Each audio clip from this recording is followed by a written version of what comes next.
Can you spot the hidden detail in this scene? Most people can't, and that's because Avatar hides details so fast you literally miss them in a single frame. How about this one? I spent 24 hours rewatching all of Avatar: The Last Airbender frame by frame, and some of the things I found are honestly insane. If you slow down the opening intro and watch the background carefully, you'll notice something strange. The waterbender is Master Pakku. Right after him, you can spot Master Sud, Avatar Roku's old teacher, and the firebender is Azula. At first glance, the airbender looks like Aang too, but if you pause at exactly 7 seconds and slow the footage down, you'll notice he has a mustache, and that means this isn't Aang at all. A lot of fans believe it could be a younger version of Monk Gyatso, Aang's master before the war. But here's the weird part. To this day, nobody actually knows who the airbender really is. But that's not the only secret hidden in the opening. About 11 seconds later, we see Avatar Roku bending several elements. The scene looks completely normal at first, but if you look closely, the landscape around Roku, the rocks, even the colors, all match almost perfectly with the battlefield from Aang's fight with Fire Lord Ozai in the final season, which is honestly a really cool detail. But an even cooler detail shows up across the entire show.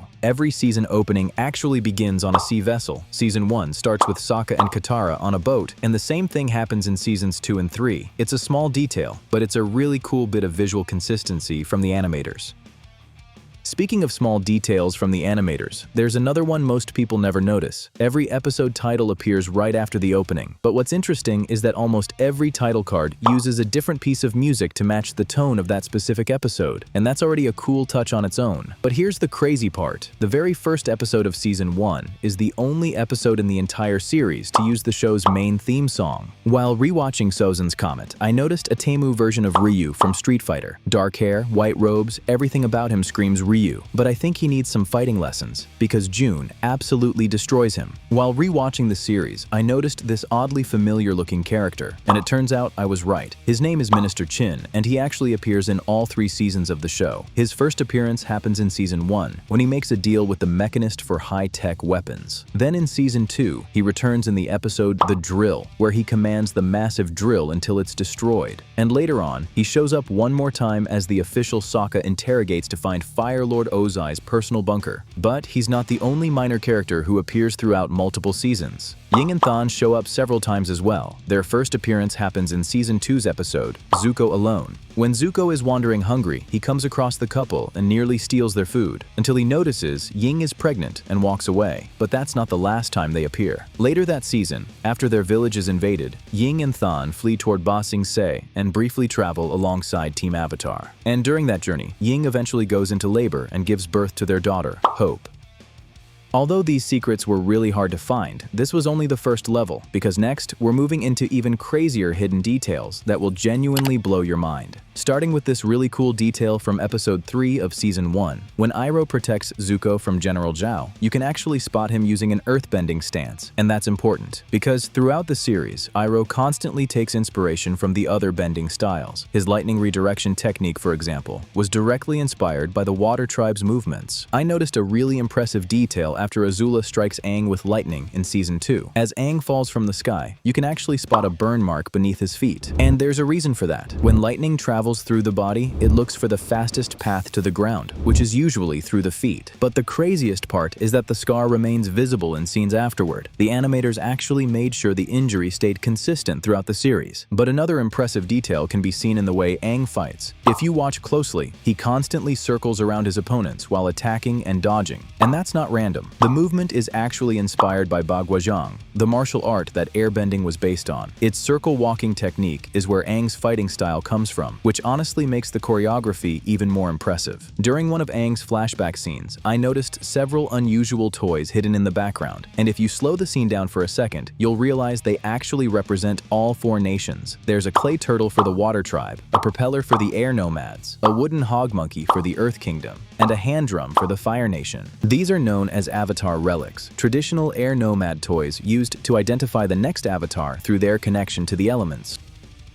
And with that, we're done with the second level of hidden details, but now it's time to move into the third level, where the discoveries get even crazier. During the ending of episode 4 in season 3, there's a really easy detail to miss. When Toph starts metal bending the meteorite, you can actually see her shape it into the iconic Nickelodeon Splat logo. An even cooler detail appears during Zuko's confrontation with Iroh. If you watch the scene closely, you'll notice something strange. The lighting and framing make it look like Zuko is the one behind bars, not Iroh. And that detail is completely intentional. It's the animator's way of showing that Zuko is trapped inside his own mind. But this isn't the first time the animators used visual symbolism for Zuko. In season 3, when Zuko returns to the Fire Nation, we get a shot focused on his scarred side, a banished prince who's finally learned his lesson. But during Sozin's Comet, after his confrontation with Iroh, the framing completely changes. As Zuko walks away, the scene focuses on his unscarred side instead, showing that he's no longer defined by his past and is finally setting out to choose his own destiny. But now, we're entering the fourth level, where the hidden details get genuinely hard to spot, and some of these completely change certain scenes. I noticed a really strange title change while going through the series. In the UK, the show is called Avatar: The Legend of Aang,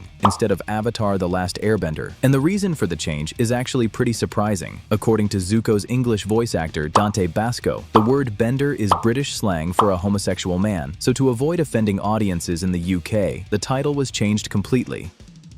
Before we continue, quick shout out to Rypheanator for subscribing. If you want to be next, subscribe and comment "I subbed." Alright, back to the video. In the Boiling Rock episode from season 3, there's a really subtle detail involving Toph. While she's sleeping, you can actually see her keeping her feet raised off the ground, and that's actually intentional. Throughout the series, Toph sees by sensing vibrations through her feet, so by lifting them off the floor, she's finally able to completely disconnect and get some real rest. In episode 15 of season 2, Iroh creates a small altar for his son Luten's birthday, offering incense and fruit in his memory. But if you look closely at the memorial, you'll notice several Chinese characters written across it, and their meaning is honestly heartbreaking. They translate to General Iroh, we will meet again after victory. Your loyal son, Luten. These were the last words Iroh ever received from his son. And now, we've finally reached the fifth level. The details hidden here are some of the hardest to catch in the entire show. I discovered something really interesting while going through the series. Each of the 4 nations was inspired by real-world cultures and locations. The Fire Nation takes heavy inspiration from Imperial Japan, both in its architecture and overall culture. Some of its island geography was even inspired by Gullfoss in South Iceland. The Earth Kingdom draws heavily from ancient China. The Water Tribes are inspired by Inuit culture, and the Air Nomads take inspiration